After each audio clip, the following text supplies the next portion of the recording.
LAPD runs across the street to deal with a gang member that jumps on the top of their vehicles and is running around just causing ruckus. He's ready to go. And this tactical protection review is simply a reality check, man. It's a gut check. Because if you're a law enforcement officer, this guy's from a different tribe, he's from a different set. And I just want you to really let it sink in. Look at my man right here. I don't know if you guys saw the look in his eyes, but take a good look at him and ask yourself if you're realistically ready to deal with somebody like that. You know what I'm saying? This situation, fortunately, there's a lot of law enforcement folks that got on scene, but I just want you to just take pause for a minute and ask yourself, if I ran into this guy in a dark alleyway and I didn't have my gang with me and I didn't have all the backup of the homies with me, all the other cops and things like that, could I protect myself and protect people in that environment? You know what I'm saying? And the reality of the situation, the reality I think of that answer is many folks couldn't say that they could. Could I fight him? Could I physically fight him? You know what I'm saying? And I don't have a problem with him.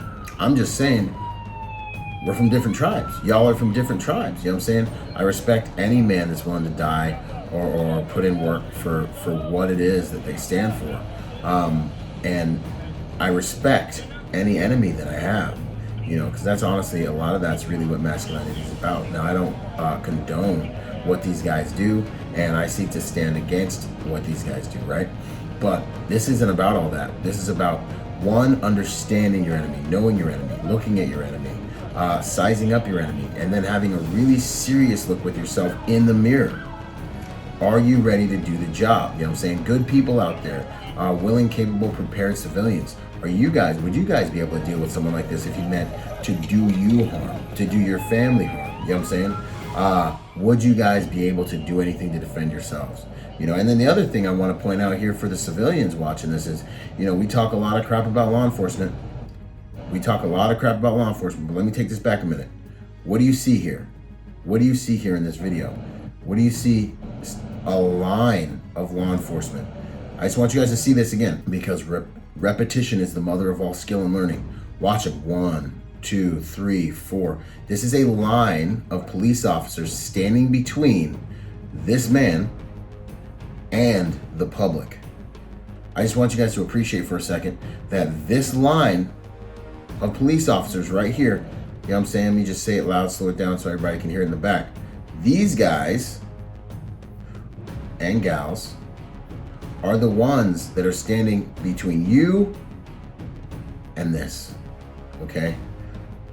So, while you're sitting here, while drinking your big gulps and complaining about your frappuccinos and stuff like we all do, just keep in mind that the reason our society doesn't descend into chaos, which I've been all around the world, right? 60 some odd countries, my first year in executive protection, been working in countries around the world. It's the only job I've ever had since I was 21 for the past almost 15 years, right? Since 2008. I know what societies look like when there's no law and order and when these type of cats end up ruling. You know what I'm saying? You guys take away that blue line, that law enforcement component to our society, and you know what happens? Might makes right. That's what ends up happening. Might makes right. Cats like this, all of a sudden, your good ideas, your good and bad, doesn't matter anymore. Your right and wrong doesn't matter anymore. You know what matters? Is strength. And you don't want to live in a society where strength and power is what rules.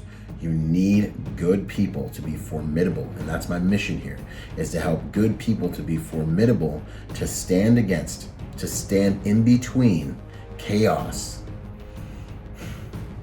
and innocence. That's what this is all about. So there's a gut check to all the protectors, all the professional protectors, all the responsible civilians that want to be able to protect themselves, their families, and our country, and our countries around the country, mankind. You know what I'm saying? To all the law enforcement officers out there, I just want you to take a good look at my man here and ask yourself, yeah, you got a gun, yeah, you got all these tools, you know what I'm saying? But ask yourself, would you be willing to deal with, would you be capable? Willing is only part of it. Willing, capable, and prepared. Are you capable of dealing with somebody like this one-on-one? Because you need to be. You know what I'm saying? Because you're writing a blank check that you might have to cash every single time you put the uniform on and walk outside of your house. I'm not a law enforcement officer. I'm a prior Marine. I'm a private security professional, but I care about you guys, and I know how I run my teams, and I know how I talk to my guys, and I know what I stand for as a protector. So that's the only reason I'm reaching out, to put this message out there and to put this video out there. You know what I'm saying? Civilians, ask yourself. You know what I'm saying? And also, we all need to be thankful that there are good men and women that are out there willing to do what they can to defend us from, evil. So we don't have to do it ourselves. And if you wouldn't be able to deal with somebody like this from the other side that's willing to do you harm, you need to up your game. There's no shame in looking in the mirror and seeing your deficiencies, as long as you work on them. You carry a gun. That makes you feel safe. The reality of the situation is, if you carry a gun, any physical altercation, any violence you get into can be a life-threatening altercation. Could this guy right here take your gun from you? Could that happen? Could this guy right here knock you out and incapacitate you while you're carrying that firearm? Gotta up our game. If you're a female and you're less physically potent, because you don't have the physiology that we have, how would you deal with this? Personal protection is about the self. Personal protection is about the person. Self-protection is about the self.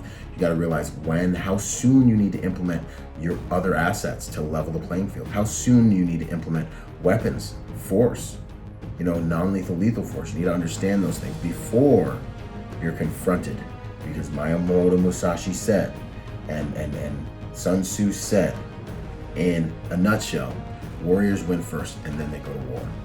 Considerations. This is Byron Rodgers, protector by nature and by trade, just giving you guys a video that hopefully inspires and encourages us all to get better together. Come train with us at the Protector Symposium series. Go to protectorsymposium.com and you can train with us online or in person. Byron Rodgers, protector by nature and by trade. I'll see you on the next video. Out. Boom!